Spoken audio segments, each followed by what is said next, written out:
അവൻ ഉയരത്തിൽ നിന്ന് കൈനീട്ടി എന്നെ പിടിച്ചു, പെരുവെള്ളത്തിൽ നിന്ന് എന്നെ വലിച്ചെടുത്തു. ദൈവത്തിൻ്റെ മാറ്റമില്ലാത്ത വചനം ശ്രദ്ധിക്കുന്ന പ്രിയപ്പെട്ടവരെ, നിലവിളിക്ക് ശക്തിയുണ്ട്, പ്രാർത്ഥനയ്ക്ക് ശക്തിയുണ്ട്. യേശു കർത്താവ് എരിഹോവിൽ കൂടി കടന്നു പോകുമ്പോൾ അവിടെ ഇരുന്ന് ഭിക്ഷ യാചിച്ചു കൊണ്ടിരുന്ന ഒരു കുരുടൻ യേശു കടന്നു പോകുന്നു എന്ന വാർത്ത കേട്ട് അവൻ ഉറക്കെ നിലവിളിച്ചു, യേശുവേ, ദാവീദ് പുത്ര, എന്നോട് കരുണ തോന്നണമേ.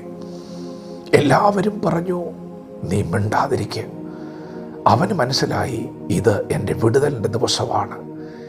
യേശു കടന്നുപോയാൽ ഇങ്ങനെ ഒരവസരം എനിക്ക് പിന്നെ ഉണ്ടാകണമെന്നില്ല. അവൻ ഉച്ചത്തിൽ നിലവിളിച്ചു, യേശുവേ, എന്നോട് കരുണ തോന്നണമേ. ആ നിലവിളിക്ക് മുൻപിൽ യേശു നിന്നു.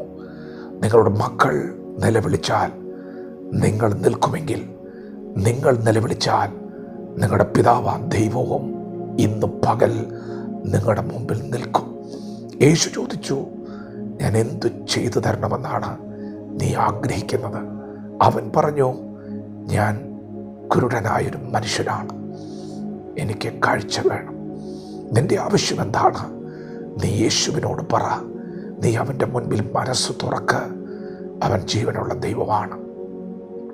അവൻ നിന്റെ പ്രാർത്ഥന കേൾക്കുന്ന ദൈവമാണ്. അവന് തുറന്നിരിക്കുന്ന കണ്ണുകൾ, തുറന്നിരിക്കുന്ന ചെവികളുണ്ട്. കണ്ണുണ്ടെങ്കിലും കാണാത്ത, ചെവിയുണ്ടെങ്കിലും കേൾക്കാത്ത ഊമ വിഗ്രഹമല്ല നിന്റെ ദൈവം. നിന്റെ ദൈവം ജീവനുള്ള ദൈവമാണ്. പ്രിയപ്പെട്ടവരെ, യേശു അവന് കാഴ്ച നൽകി. എന്താണ് നിങ്ങളുടെ വിഷയം? അതെത്ര വലുതായിരുന്നാലും ഇന്ന് പകൽ നിലവിളിക്ക് ശക്തിയുണ്ട്. ദാവീദ് തൻ്റെ കഷ്ടതയുടെ നടുവിൽ യഹോവയോട് നിലവിളിച്ചു, ഉച്ചത്തിൽ നിലവിളിച്ചു. നിങ്ങളുടെ കുഞ്ഞ് നിലവിളിച്ചാൽ നിങ്ങൾക്ക് അടങ്ങിയിരിക്കാൻ കഴിയില്ലെങ്കിൽ നിങ്ങളുടെ നിലവിളിക്ക് മുൻപിൽ നിങ്ങളുടെ പിതാവ് ഇടപെടും. ദാവീദിൻ്റെ നിലവിളി സ്വർഗത്തിലെത്തിയപ്പോൾ അവൻ ആകാശം കീറി ഈ താണഭൂമിയിലേക്ക് ഇറങ്ങി. ഉയരത്തിൽ നിന്നൊരു കൈ വന്ന് അവനെ പിടിച്ചു. പ്രിയപ്പെട്ടവരെ, ദൈവം അവനെ പിടിച്ചപ്പോൾ ശത്രുവിൻ്റെ പിടിവിട്ടു. ബലമുള്ള ശത്രുവാണ് അവനെ പിടിച്ചു വെച്ചത്. ഇന്നലകളിൽ നിങ്ങളെ ഒതുക്കിയ ശക്തികൾ, മുന്നേറ്റത്തെ തടഞ്ഞ ശക്തികൾ, എത്ര ബലമുള്ളതാണെങ്കിലും ദൈവം നിന്റെ കയ്യിൽ പിടിച്ചാൽ ശത്രുവിൻ്റെ പിടിവിടും കേട്ടോ. നീ ഉച്ചത്തിൽ നിലവിളിക്കണം.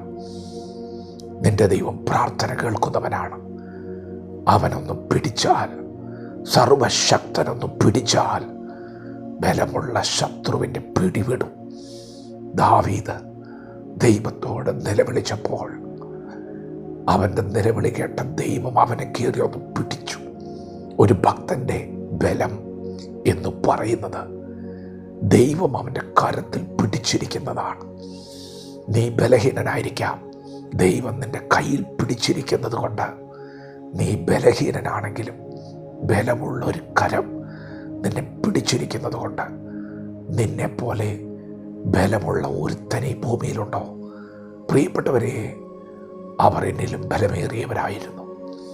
എന്നാൽ ദൈവം അവനെ പിടിച്ചപ്പോൾ ശത്രുവിൻ്റെ പിടിവിട്ടു എന്നും മാത്രമല്ല, ദൈവം ദാവീദിനെ ശക്തി കൊണ്ട് അരമുറുക്കി. ഇന്നലകളിൽ അവനെ തകർത്തതിനെ പിന്തുടർന്ന് തകർക്കുവാൻ ദൈവം അവൻ്റെ അരമുറുക്കി. ഇന്ന് പകൽ ദൈവം നിങ്ങളെ പിടിച്ചാൽ നിങ്ങൾ ഒരു അസാധാരണ മനുഷ്യനാകും. ദൈവം ആരെയാണ് പിടിച്ചത്? നിലവിളിക്കുന്നവനെ ദൈവം പിടിച്ചു. ഉയരത്തിൽ നിന്ന് കൈ നീട്ടി അവനെ പിടിച്ചു. ഇന്ന് പകൽ നിന്റെ കഷ്ടത അത് എത്ര വലുതായിരുന്നാലും നിലവിളിക്കാൻ മനസ്സുണ്ടോ? പെരുവെള്ളത്തിൽ നിന്ന് നിന്നെ വലിച്ചെടുക്കുന്നൊരു കരമുണ്ട്. ദൈവത്തോട് നിലവിളിക്കുക. മറുപടി ലഭിക്കുന്നത് വരെ നിലവിളിക്കുക. ദൈവം നമ്മെ ഓരോരുത്തരെയും ഈ പകൽ അനുഗ്രഹിക്കുമാറാകട്ടെ. ആമേൻ.